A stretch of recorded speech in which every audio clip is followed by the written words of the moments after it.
Hello students, welcome back to my YouTube channel She Diligence. Today we are going to discuss about the remaining part of relative pronoun. कल हमने definition पढ़ी थी और ये जाना था कि कौन कौन से relative pronouns होते हैं।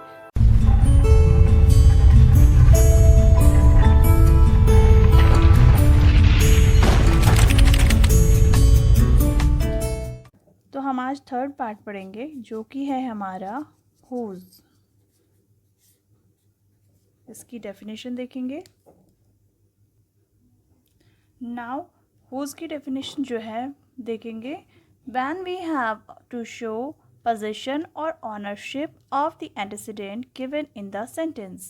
ठीक है, तो when we have to show, जब हमें क्या शो करना होता है, possession या ownership of the antecedent given in the sentence. Sentence में दी हुए एंटीसीडेंट यानी कि नाउन और प्रोनाउन को जब हमें पोजीशन शो करना होता है तब हम हु का यूज़ करते हैं। ठीक है, तो एग्जांपल है इसका,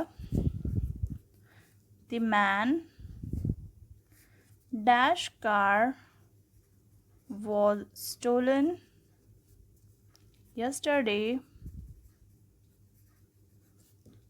इज स्टैंडिंग आउटसाइड। ओके, तो हम यहाँ पे बात कर रहे हैं द मैन की, तो ये हमारा यहाँ पे एंटीसीडेंट है। ठीक है, तो वॉज स्टोलन क्या है, हमारी वर्ब है, और ये कार जो है हमारी दैट इज आवर वर्ब। तो हम यहाँ पे लिखेंगे हुज। क्यों? क्योंकि जो बात हो रही है मैन के बारे में बात हो रही है। ऑनरशिप किसकी है, पोजीशन किसका है, एंटीसीडेंट का, जो कि है मैन। तो हम यहाँ पे बात कर रहे हैं मैन की। तो whenever we have to show ownership of the living being, in the case we will use whose। ठीक है, तो हम whose यूज़ करेंगे। तो whose यूज़ किसके लिए करते हैं, whose यूज़ होता है लिविंग बीइंग के लिए। ठीक है, तो whose का यूज़ हम लिविंग बीइंग के लिए करेंगे। तो यहाँ पे हमारा सब्जेक्ट जो है लिविंग बीइंग है और इसलिए हमने यहाँ पे whose का यूज़ किया है। नेक्स्ट इज एग्जाम्पल हमारा, the dog dash colour was black died last night. अब डॉग भी क्या है, लिविंग बीइंग है, तो यहाँ पे भी हम हुज का यूज़ करेंगे। तो the dog whose colour was black died last night. ठीक है, जिसका रंग काला था वो died last night. Last night क्या हो गया, डाइड हो गया। Okay, next is we have fourth number which. Which की हम डेफिनेशन देखेंगे। अब हमारे पास विच की डेफिनेशन है, तो क्या है ये, when we have to show position और ownership of non living thing. जब हमें पोजीशन या ऑनरशिप शो करनी होती है किसकी, नॉन लिविंग थिंग की, तो हम वहाँ पे विच का यूज़ करते हैं। एग्जाम्पल होगा इसका, the house dash has a big garden is sold today. Okay, the house वह घर जिसका क्या है, बड़ा गार्डन है, इज सोल्ड टुडे आज बिक गया है। तो यहाँ पे क्या आएगा, ये हमारा द हाउस क्या है, एंटीसीडेंट है और ये नॉन लिविंग थिंग है, तो हम यहाँ पे विच का यूज़ करेंगे। ठीक है, क्या यूज़ करेंगे, विच, क्योंकि हमारा हमने बोला कि जब हमारे पास पोजीशन और ऑनरशिप शो करनी हो नॉन लिविंग थिंग की तो हम विच यूज़ करेंगे। And we have an antecedent which is non living thing, तो हम यहाँ पे विच का ही यूज़ करेंगे। इसके लिए एक और एग्जाम्पल है। एग्जाम्पल है हमारे पास, the book which I bought yesterday helped me a lot. तो यहाँ पे विच का यूज़ हुआ क्योंकि हमारे पास जो एंटीसीडेंट है वो एक नॉन लिविंग थिंग है और इसलिए हमने यहाँ पे विच का यूज़ किया है। तो यहाँ पे बोला गया, the book which I bought yesterday helped me a lot. ठीक है, नेक्स्ट वी हैव वॉट। तो व्हाट के लिए हम कहेंगे वेयर एन एंटीसीडेंट और सब्जेक्ट इज एब्सेंट। तो जहाँ पे एंटीसीडेंट या फिर सब्जेक्ट क्या हो, एब्सेंट हो, अनुपस्थित हो, तो हम वहाँ पे व्हाट का यूज़ करेंगे। ठीक है, इसके लिए एग्जाम्पल देखेंगे। Dash have been taught to you till date is of great value। तो यहाँ पे कहा गया, यहाँ पे एंटीसीडेंट नहीं है हमारे पास, ठीक है, तो एंटीसीडेंट की जगह हम व्हाट का यूज़ करेंगे। तो हमारे पास क्या हो जाएगा sentence, what have been taught to you till date is of great value. जो कुछ भी तुम्हें सिखाया गया है तो वो क्या है, इज़ ऑफ ग्रेट वैल्यू, बहुत ही ग्रेट वैल्यू का है, अमूल्य है वो। ठीक है, तो यहाँ पे जो है हमारा व्हाट से सेंटेंस शुरू हुआ है, स्टार्टिंग जो हुई है व्हाट से शुरू हुई है, लेकिन ये आपका क्वेश्चन या प्रश्न को शो नहीं करता है। It doesn't have an antecedent but it relates. इसका एंटीसीडेंट नहीं है लेकिन ये फिर भी रिलेट करता है। ठीक है, it is doing a work of antecedent और अ रिलेटिव प्रोनाउन, इसलिए यहाँ पे व्हाट का यूज़ होगा। Next we have that. अब दैट के लिए हमें अलग अलग पार्ट्स में डिवाइड की है डेफिनेशन।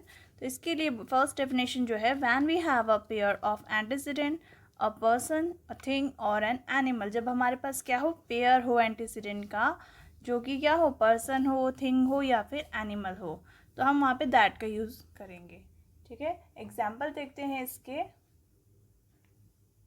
एग्जाम्पल है इसका, the teacher and his dog dash are generally seen are absent today। तो यहाँ पे हमने कहा पेयर ऑफ एंटीसीडेंट हो, या तो एनिमल हो, पर्सन हो या थिंग, कुछ भी हो सकता है।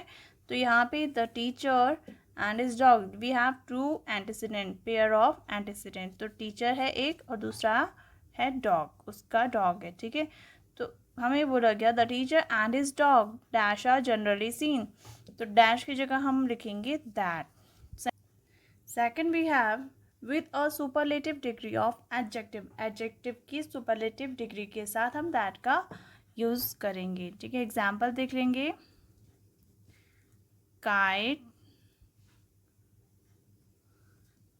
Kites is the worst movie dash I ever seen, saw.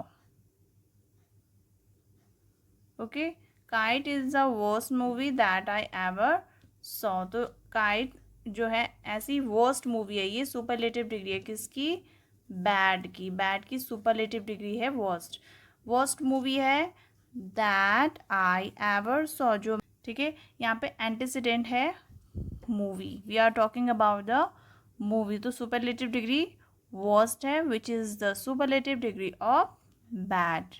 The correct sentence will be Kites is the worst movie that I ever saw.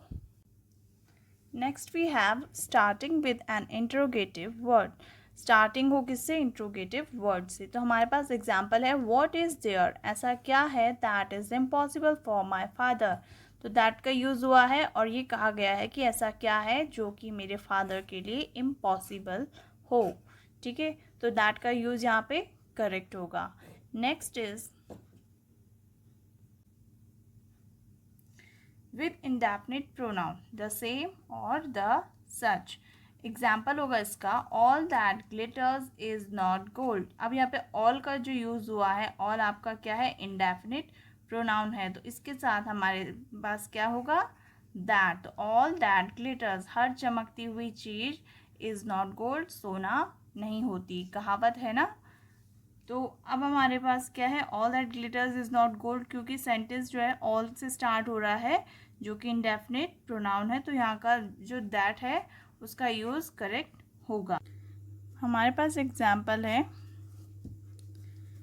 This is the boy dash I met in the market. Okay, तो यहाँ पे हमारी verb है और verb किसके according है, क्या ये सब्जेक्ट के अकॉर्डिंग है, नहीं, ये ऑब्जेक्ट के अकॉर्डिंग है, आई मेट। तो जब हमारे पास वर्ब सब्जेक्ट के अकॉर्डिंग ना हो के ऑब्जेक्ट के अकॉर्डिंग चले तो हम वहाँ पे होम का यूज़ करते हैं।